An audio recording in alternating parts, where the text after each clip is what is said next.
এই গোহালিটোত প্ৰায় 25টা গৰু আছিল আৰু এই 25টা গৰু কিন্তু এই যি বলিয়া বান এই বলিয়া বানে আচলতে উটুৱাই লৈ গ'ল। এইফালেও এটা আচলতে গোহালি আছিল, সেই গোহালিটো তাতো আচলতে গৰু আছিল, সেই গোহালিটো আচলতে বানে উটুৱাই লৈ গৈছে।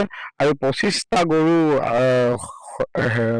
বানপানীত উটি যোৱাৰ পিছত আচলতে দিশহাৰা হৈ পৰিছে পৰিয়ালটো। কাৰণ এই যি গৰু গাখীৰ আৰু এই যি ছাগলী আচলতে তেওঁলোকে বিক্ৰী কৰি, এই গৰু ছাগলী বিক্ৰী কৰি আচলতে তেওঁ একমাত্ৰ যিগৰাকী ছোৱালী তেওঁক আচলতে উচ্চ শিক্ষা প্ৰদান কৰি আহিছে। ঘৰখনৰ সমগ্ৰ দায়িত্ব আচলতে এই গৰু ছাগলী গাখীৰ বিক্ৰী আচলতে পালন কৰি আহিছিল। ঘৰুৱা যি সমস্যা এই সমস্যাসমূহ আচলতে সমাধান কৰি আহিছিল। গৃহস্থ আছে, আপোনাৰ ওচৰলৈকে যাম। ইমানখিনি গৰু বলিয়া বানে উটুৱাই লৈ গ'ল, কি ক'ব আচলতে এই মুহূৰ্তত? আমি যে ভবা নাছিলো ইমান অতি সোনকালে যে পানীটো ইমানকে বাঢ়িব, আমি মানে কোনো উপায় নাপালো। অলপ সময়ৰ পিছতে মানে গোটেইখিনি ডিঙিৰ ওচৰ পালেগে, ডিঙিৰ ওচৰ পাই মানে গোটো হেম্বেলিয়াবলৈ লাগিলে। প্ৰকাণ্ড সোঁত, মানে আমি মানুহ থিয় হ'বই নোৱাৰিলো, থিয় হ'বলৈ মানে সাধ্যই নাই, মানুহকে উটুৱাই নিয়োজন কৰিলে। গতিকে আমি কোনো প্ৰকাৰে গৰুখিনি আমি ৰক্ষা কৰিব নোৱাৰিলো। ছাগলীও তেনেকে আমাৰ গুচি গ'ল, 20টা ছাগলী গ'ল, গৰুও গ'ল 25টা। আমাৰ মানে আমি গাখীৰ দিয়া গৰুৱে আছিলে আমাৰ, কিন্তু আমি কোনো পধ্যেই উদ্ধাৰ কৰিব নোৱাৰিলো। এতিয়া যিহেতু এই গাখীৰ বিক্ৰী কৰি আপুনি পৰিয়ালটো তেনেকে পোহপাল দি আছিলো। ধৰি লওক আজি ঘৰখনত কিবা বস্তু এটা নাইকিয়া হ'লে গাখীৰকণ বিকিয়ে কিবা এটা লওঁ বুলি ক'লে আমি ল'ব পাৰিছিলো। ঘৰত যি লাগতিয়াল বস্তু ধৰি লওক নিমখ, তেল, দাইল, আলু এনেকে পটককে লাগে বুলি ক'লে গাখীৰকণ বিকি আমি বহুতখিনি আমি মানে উপাৰ্জনৰ অন্যভাৱে আমাৰ একো উপাৰ্জন নাই যে গাখীৰকণ বিকি আমি বহুতকণে খৰচ বহন কৰিব পৰা হৈছিলো। কেতিয়াবা ছোৱালীজনীকো যাব সময়ত পইচা টকা দিম বুলি ক'লেও আমি ধৰি লওক কোনো আমাৰ অজুহাত নাছিলে, গাখীৰকণ বিকি পাই আছিলো। এতিয়া আমাৰ একোৱেই নাই। গাখীৰ দিয়া গৰু জগিলেহেঁতেন, গাই গৰু কেইজনমান জগিবলগীয়া হৈ আছিলে, কিন্তু এতিয়া চব গুচি গ'ল। কি ক'ব, প্ৰশাসনলৈ কি আহ্বান জনাব, চৰকাৰলৈ? চৰকাৰে যে আমি তেখেতলোকক অনুৰোধ কৰিছো যে আমাৰ ইমানখিনি অনিষ্ট হ'ল, তাৰ বিনিময়ত তেখেতলোকে যাতে আমাৰ এই পৰিয়ালটোৰ কাৰণে যেন অকণমান সহায় কৰে, তাৰ কাৰণে চৰকাৰক বিনম্ৰভাৱে অনুৰোধ জনাইছো।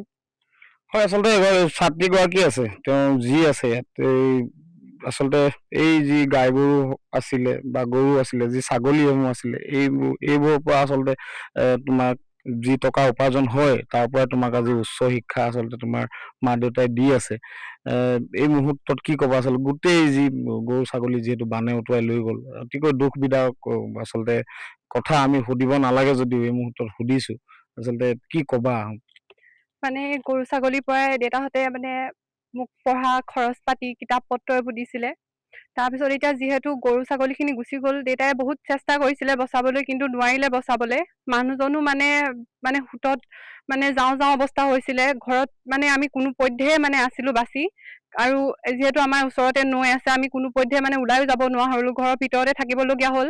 আৰু মানে গৰু ছাগলীকো বচাব নোৱাৰিলো, মানুহখিনি কোনো পধ্যে বাচিলো। কিতাপ পত্ৰ খিনিও মোৰ নষ্ট হ'ল বহুত। কিছুমান থাকিলে মই যিখিনি যেনে তেনেকৈ ওপৰত উঠালো, ডকুমেণ্টছবোৰ কিছুমান উঠালো, কিন্তু কিতাপ পত্ৰ বহুত নষ্ট হ'ল। মানে যেনে তেনে কৰি আমি থাকিলো আৰু সেনেকে। এতিয়া উপাৰ্জনৰ একমাত্ৰ আচলতে উৎস আছিলে গৰুকেইটা, ছাগলীকেইটা, সেইকেইটা যিহেতু গুচি গ'ল, পুনৰ আচলতে সেই যিকেইটা এই উৎপাদনৰ উৎস সেইখিনি গোটাবলৈতো আৰু বহুত সময় লাগিব।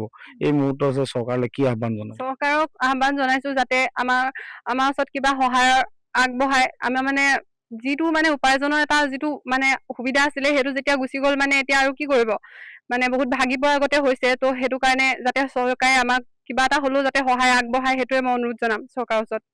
আৰু এটা দৃশ্য আচলতে ঘৰে ঘৰে সুলভ হৈ থকা এটা দৃশ্য এই মুহূৰ্তত দেখুৱাম, কেনেদৰে ছাত্ৰীগৰাকী কিতাপসমূহ ৰ'দত দি থৈছে। এই কিতাপসমূহ আচলতে পঢ়াৰ উপযোগী হৈ উঠিব নে নুঠিব সেয়া আচলতে এই মুহূৰ্তত ক'ব নোৱাৰি, কাৰণ ৰ'দত দিছে ছাত্ৰীগৰাকীয়ে। আৰু এই যি গৰু ছাগলী পৰিয়ালটোত উঠি যোৱা গৰু ছাগলীৰ টকাৰেই আচলতে এই কিতাপ পত্ৰসমূহ কিনিছিল, কাৰণ এই কিতাপ পত্ৰসমূহ বহুত মৰমৰ, আচলতে বহুত কষ্টৰ কিতাপ পত্ৰ।